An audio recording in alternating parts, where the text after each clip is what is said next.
Hi hello everyone. இன்றைக்கி beginners இங்கிலீஷில் ஒரு குட்டி குட்டி வாக்கியங்கள் தான் நம்ம பார்க்க போகிறோம். இது பிகினர்ஸ்க்கு ரொம்ப ரொம்ப யூஸ்ஃபுல்லாக இருக்குது. ரெகுலராக ப்ராக்டிஸ் பண்ணும்போது ஈஸியாக அவங்களால பேச முடியும். நீங்கள் கான்ஃபிடெண்ட்டாக ப்ராக்டிஸ் பண்ணணும். நீங்கள் செய்ய வேண்டியது எல்லாமே டெய்லி ஒரு 10 சென்டென்ஸ் அல்லது முடிஞ்சால் 5 சென்டென்ஸ் மட்டுமாவது ப்ராக்டிஸ் பண்ணி அதை யூஸ் பண்ணுங்கள். நிறைய பேர் என்ன சொல்கிறாங்கன்னா, ப்ராக்டிஸ் பண்ணுறோம், பேசுகிறோம், அடுத்த நாள் மறந்துடுது அப்படின்னு சொல்கிறாங்க. அப்போ என்னென்னா, நீங்கள் யூட்டிலைஸ் பண்ணிகிட்டே இருக்கணும். நீங்கள் ப்ராக்டிஸ் பண்ணிவிட்டு பேசிகிட்டே இருக்கணும். அப்போ தான் மறக்காது. அது ஒரு மனப்பாடமாக பண்ணி அன்னைக்கு பேசிவிட்டு அதோடு விட்டுறக்கூடாது. ரெகுலராக நீங்கள் அந்த வாக்கியங்களை பயன்படுத்தணும். அந்தந்த சிச்சுவேஷன் வரும்போது அந்த வாக்கியங்களை நீங்கள் தவறாமல் பயன்படுத்துங்க. ஈஸியாக உங்களாலையும் பேச முடியும். நம்பிக்கையாக ப்ராக்டிஸ் பண்ணுங்கள். Welcome back to RSN DHIYA'S channel. Learn well and talk well. இது வரைக்கும் சப்ஸ்கிரைப் பண்ணாமல் இருந்தால் நீங்கள் சப்ஸ்கிரைப் பண்ணி நம்ம சேனலுக்கு தொடர்ந்து சப்போர்ட் கொடுங்க. RSN DHIYA'S சேனலுக்கு. Now let's get started the class. First one, அடுப்பை பற்றவை. வீட்டில் சொல்லுவாங்க அம்மா, அடுப்பை பற்றவை அப்படி சொல்லுவாங்க இல்லைங்களா? இது சாதாரணமாக நம்ம வீட்டில் பேசக்கூடியது தானே, புதுசாக எதுவுமே இல்லை. டேர்ன் ஆன் த ஸ்டவ், அவ்வளோதான். Turn on the stove. எவ்வளோ ஈஸியாக இருக்குது பாருங்கள். இது நம்ம கண்டிப்பாக மறக்கிறதுக்கு வாய்ப்பே கிடையாது இந்த வாக்கியத்தில், இல்லைங்களா? நெக்ஸ்ட் பாருங்கள், தோசையை திருப்பி போடு. அம்மா தோசை ஊற்றி விட்டுருப்பாங்க. தோசையை திருப்பி போடு அப்படின்னு கேஷுவலாக சொல்லுவாங்க இல்லைங்களா? நம்மளே சொல்கிறோம் அப்படின்னா நம்ம எப்படி சொல்லலாம்? திருப்பி போடு அப்படிங்கிறதுக்கு ஃப்ளிப் அப்படின்னு சொல்கிறோம். தோசையை திருப்பி போடுனா flip the dosa. Flip the dosa. Flip அப்படிங்கிற வேர்ட் மட்டும் நீங்கள் தெரிஞ்சிட்டா போது. மைண்டில் அதே நல்லா ரெஜிஸ்டர் பண்ணி வச்சுக்கோங்க. Flip the dosa. ஈஸியாக பேசலாம். அடுத்தது, கவனக்குறைவாக இருக்காதே அப்படின்னு நம்ம வண்டியில் போகும்போதோ அல்லது லக்கேஜ் எல்லாம் நிறைய எடுத்துகிட்டு ட்ரெயினில் போகும்போது இப்படியெல்லாம் சொல்லுவோம். எல்லாம் கேர்ஃபுல்லாக இரு, எல்லாம் வச்சுக்கோ அப்படின்னு. கவனக்குறைவாக இருக்காதே. இரு அப்படின்னாலே உங்களுக்கு பி அப்படின்னு அர்த்தம். இது நிறைய கிளாஸில் சொல்லியிருப்பேன். பீனா இரு, பி ஹியர்னா இங்கே இரு. பி கேர்ஃபுல் அப்படின்னா கவனமாக இரு அப்படின்னு சொல்கிறோம். பி கைண்டு, அன்பாக இரு அப்படின்னு சொல்கிறோம். அப்போது அந்த பீனால் இருன்னு அர்த்தம். அதுக்கு நெகட்டிவாக நம்ம இருக்காதேன்னு தானே இங்கே பார்க்குறோம். அதனால் டோன்ட் பி. எந்த நெகட்டிவ் சென்டென்ஸ் வந்தாலும் முன்னாடி நீங்கள் டோன்ட் யூஸ் பண்ணிக்கோங்க. இப்போ கோனா போகாதனே டோன்ட் கோ சொல்கிறேன் இல்லைங்களா? டோன்ட் டாக் சொல்கிறேன்ல, டோன்ட் ஈட், டோன்ட் ஷவுட். இந்த மாதிரி உங்களுக்கு அந்த டோன்ட் அப்புறம் ஒரு வெர்பு நீங்கள் யூஸ் பண்ணிவிட்டா அதை நெகட்டிவாக யூஸ் பண்ணுவோம். சரிங்களா? இப்போ கவனக்குறைவாக இருக்காதே அப்படின்னா டோன்ட் பி கேர்லெஸ். கவனக்குறைவுங்கிறது என்ன? கேர்லெஸ். Don't be careless. இதே பாசிட்டிவாக சொல்லணுன்னா கவனமாக இருன்னா பி கேர்ஃபுல். இந்த டோன்ட் எடுத்துருவோம், அந்த லெஸ் எடுத்துகிட்டு ஃபுல் யூஸ் பண்ணுவோம். பி கேர்ஃபுல் அப்படின்னா கவனமாக இருக்காதுன்னா டோன்ட் பி கேர்லெஸ் அப்படின்னு சொல்கிறோம். புரியுதுங்களா? எவ்வளோ ஈஸியாக இருக்குது. அடுத்தது பாருங்கள், கதவை தட்டு. நம்ம கூப்பிட்றோம், பெல் அடிக்கிறோம், அவங்க கதவை திறக்கலை. ஒருவேளை பவர் இல்லாமல் இருக்கலாம், அதனால் கதவை தட்டிப்பார் அப்படி சொல்கிறோம் இல்லைங்களா? Knock the door. Knock the door. Knock அப்படின்னால தட்டுதல். நாக் த டோர் அப்படின்னா கதவை தட்டு. நெக்ஸ்ட்டு, கதவை பூட்டு. அப்படி வெளியே கிளம்பும்போது கதவை பூட்டு. Lock the door. Lock the door அப்படி சொல்லலாம். நெக்ஸ்ட்டு, யார் என்னை அழைத்தது. யாரை கூப்பிட்ட மாதிரி இருந்தது. யார் என்னை கூப்பிட்டீங்களா? யார் கூப்பிட்டது? Who called me. யார்னா ஹூ. அழைத்தது அப்படிங்கும்போது பாஸ்ட் டென்ஸில் சொல்கிறனால கால் கூட ஈடி சேர்த்து கால்டு சொல்லியிருப்போம். என்னைனா மீ. Who called me. என்னை யார் கூப்பிட்டது, யார் அழைத்தது அப்படிங்கிறதுக்கு யூஸ் பண்ணலாம். நெக்ஸ்ட் பாருங்கள், ட்ரெஸ்ஸை கசக்காத. எங்கேயாவது கிளம்பும்போது குழந்தைகளுக்கு நல்ல ட்ரெஸ் போட்டு கூட்டிகிட்டு போவோம். அப்போது அந்த குழந்தைங்க எல்லாம் கசக்கிடுவாங்க இல்லைங்களா? அங்கே ஓடி உட்காரவும் இங்கே உட்காரவும் ஓடுவாங்க. அந்த மாதிரி பண்ணும்போது don't wrinkle the dress. Don't wrinkle the dress. Wrinkle அப்படின்னா கசக்கிறது.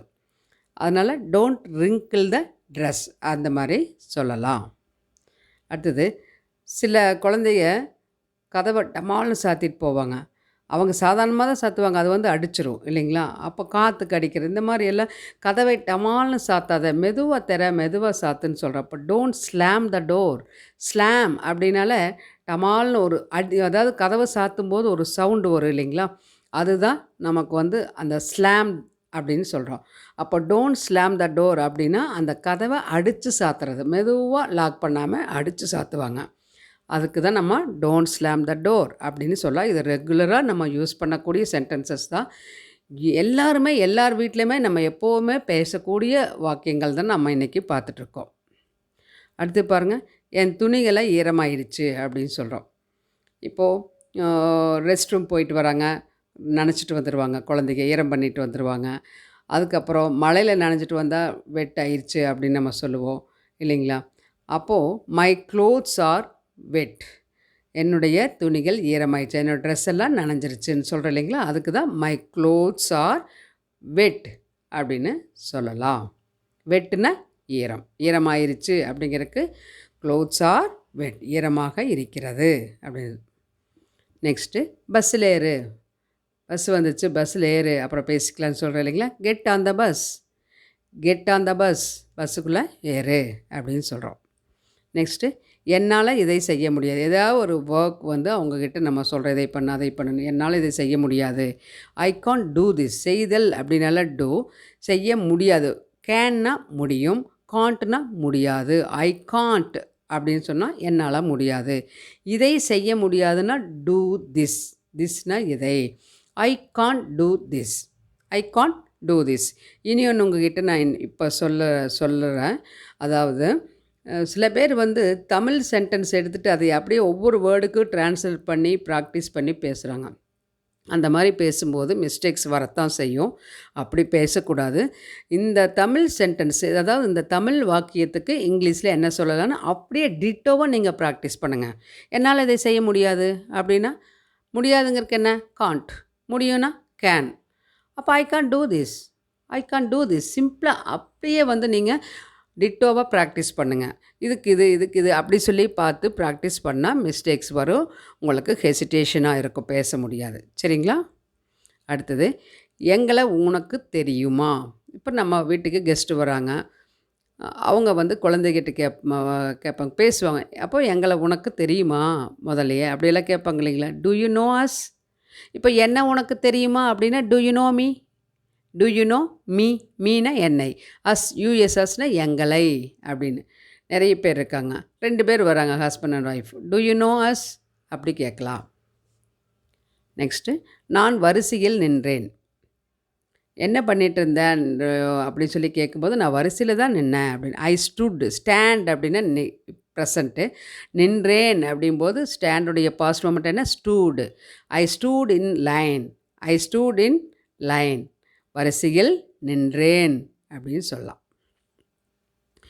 சில விஷயங்கள் வந்து நம்ம கேள்விப்படும்போது அப்படியா இது எப்போ நடந்தது அப்படின்னு கேட்போம். நடந்தது பாஸ்ட் மொமெண்ட் தான். எப்பொழுதுங்கிறதுக்கு என்ன வென், இது கொஸ்டின். அப்போ கொஸ்டின் வேர்டு தான் நம்ம முன்னாடி கொண்டு வருவோம். ஆனால் தமிழில் பேசும்போது அந்த கொஸ்டின் வேர்ட் முன்னாடி வராது. இங்கிலீஷை சொல்லும்போது கம்பல்சரியாக கொஸ்டின்ஸ்னால மெயின் இன்ட்ராகேட்டிவாக இருந்தாலும் சரி, ஆக்ஸலரிஸாக இருந்தாலும் சரி, முன்னாடி நம்ம கொஸ்டின் வேர்டை கொண்டு வரணும். அது ஞாபகத்தில் வச்சுக்கோங்க. when did it happen, when did it happen அப்படின்னு சொல்கிறேன். இது எப்பொழுது நடந்தது, நடந்தது பாஸ்ட் மொமெண்ட்டுக்கு தான் நம்ம வந்து அந்த டிட் அப்படிங்கிற பாஸ்ட் டென்ஸை அங்கே கொண்டு வந்திருக்கிறோம். கொஸ்டின் வேர்டுக்கு அடுத்ததான் டென்ஸு. புரியுதுங்களா? when did it happen அப்படின்னு சொல்கிறோம். நெக்ஸ்ட்டு கண்ணை கசக்காதே, கண்ணை கசக்கிட்டே இருப்பாங்க. அப்போ குழந்தைகிட்ட டோன்ட் ரப் யுவர் ஐஸ், தூங்கி எழுந்திரிச்சோன்னா கண்ணை தேய்ச்சிட்டே இருப்பாங்க இல்லைங்களா? அது வந்து ஒரு சில பேர் ஒரு ஹேபிட்டாகவே வச்சுருப்பாங்க. டஸ்டெல்லாம் எதுவுமே இல்லாமல் சும்மாவே கண்ணை தேய்ப்பாங்க. டோன்ட் ரப் யுவர் ஐஸ், ரப்னா அந்த தேய்ச்சிட்டே இருக்கிறது, கசக்கிறது, தேய்ப்பாங்க இல்லைங்களா? Don't rub your eyes. அடுத்தது நாங்கள் சமாதானம் ஆகிட்டோம். சில பேர் வந்து ஏதாவது ஒரு ஆர்கியூ பண்ணிக்குவாங்க. அப்போ ஆர்கியூ பண்ணிவிட்டு சண்டை போட்டுட்டு பேசாமல் இருப்பாங்க. அதுக்கப்புறம் ஒரு நாள் வந்து பேசிக்குவாங்க. அப்போ நம்ம பார்த்தா நாங்கள் சமாதானம் ஆகிட்டோம். இப்போது we patched up, we patched அப். புதுசாக இருக்கேன்னு பார்க்குறீங்களா? பேட்ச்ட் அப் அப்படின்னால சமாதானம். இதே வந்து காம்ப்ரமைஸ் அப்படின்னு சொல்லுவோம் இல்லைங்களா? காம்ப்ரமைஸ் சமாதானம், அதுவும் சமாதானம் தான். இது நாங்கள் சமாதானம் ஆகிட்டோன்னா வி பேட்ச்ட் அப் அப்படின்னு கொஞ்சம் அட்வான்ஸாக நீங்கள் யூஸ் பண்ணுங்கள். நெக்ஸ்ட்டு உன் இஷ்டம், நான் வந்து இது வாங்கலான்ட்ருக்கிறேன், இங்கே போகலான்ட்ருக்கிறேன், ஹிந்தி கிளாஸ் ஜாயின் பண்ணலான்ட்ருக்கிறேன், டிரைவிங் போகலான்ட்ருக்கிறேன், இப்படியெல்லாம் சொல்லும்போது it's up to you, it's up to you. உன் இஷ்டம். உனக்கு எது பிடிச்சிருக்கோ அதை செய். இட்ஸ் அப் டு யூ அப்படின்னு சொல்லலாம். எவ்வளோ ஈஸியாக இருக்கோ அதை சொல்லும்போதே நல்லாவும் இருக்கும் அந்த சென்டென்ஸ். அதனால் இந்த மாதிரி குட்டி குட்டி வாக்கியங்கள் உங்களுக்கு பிடிச்ச மாதிரி நீங்கள் செலக்ட் பண்ணி ப்ராக்டிஸ் பண்ணி பேசுங்க. அடுத்தது, நான் உன்னை மதிக்கிறேன் அப்படின்னு சொல்கிறோம். அதாவது நான் சொல்லி நீ கேட்கல அப்படியெல்லாம் நம்ம பேசும்போது என் வார்த்தைக்கு மதிப்பில்லை அப்படியெல்லாம் கிடையாது. நான் உங்களை மதிக்கிறேன் அப்படின்னு சொல்கிறோம். I respect you, I respect you அப்படின்னு சொல்லலாம். புரியுதுங்களா? அடுத்தது, கெட்டுப்போன உணவை சாப்பிடாதே. இப்போது பீஸா, பர்கர் இதெல்லாம் வாங்கிட்டு வருவாங்க. நைட் ஸ்டாலில் போய் வாங்கிட்டு வந்துட்டு சாப்பிட்டுட்டு ரிமைனிங் இருக்கிறத ஃப்ரிட்ஜில் ஸ்டோர் பண்ணி வச்சு அடுத்த நாள் சாப்பிட்றது. இந்த மாதிரி எல்லாம் சாப்பிடக்கூடாது. அப்போ குழந்தைகிட்ட சொல்லுவாள், don't eat stale food, don't eat stale food அப்படி சொல்லலாம். ஸ்டேல் அப்படின்னா கெட்டுப்போன உணவுகள் அப்படின்னு சொல்கிறோம். ஸ்டேல் அப்படின்னால கெட்டுப்போனது. ஸ்டேல் ஃபுட் அப்படின்னா கெட்டுப்போன உணவு. சாப்பிடாதேன்னா டோன்ட் ஈட். இதே advice, should not eat stale food, should not give stale food to children. அந்த மாதிரி குழந்தைகளுக்கு இந்த மாதிரி கெட்டுப்போன உணவுகள் கொடுக்காது. அதே மாதிரி டோன்ட் ஈட் ஜங்க் ஃபுட் அப்படின்னு சொல்கிறான். இந்த பீஸா, பர்கர், நூடுல்ஸ், மேகி இப்படியெல்லாம் கொடுக்குறோம் இல்லைங்களா, ஜங்க் ஃபுட்டு, அதெல்லாம் கொடுத்து பழக்கக்கூடாது அப்படின்னு சொல்லும்போதும் கூட இது யூஸ் பண்ணலாம். நெக்ஸ்ட்டு, முட்டையை உடைக்கிறதுனால பொதுவாக எல்லோரும் பிரேக் அப்படிங்கிறத யூஸ் பண்ணுறாங்க. அந்த மாதிரி இதுக்கு சொல்லக்கூடாது. கிராக் அப்படி சொல்லணும். முட்டையை உடைக்கிறதுக்கு கிராக் அப்படி தான் சொல்லணும். சரிங்களா? முட்டையை உடை அப்படின்னா crack the egg, crack the egg அப்படி சொல்லலாம்.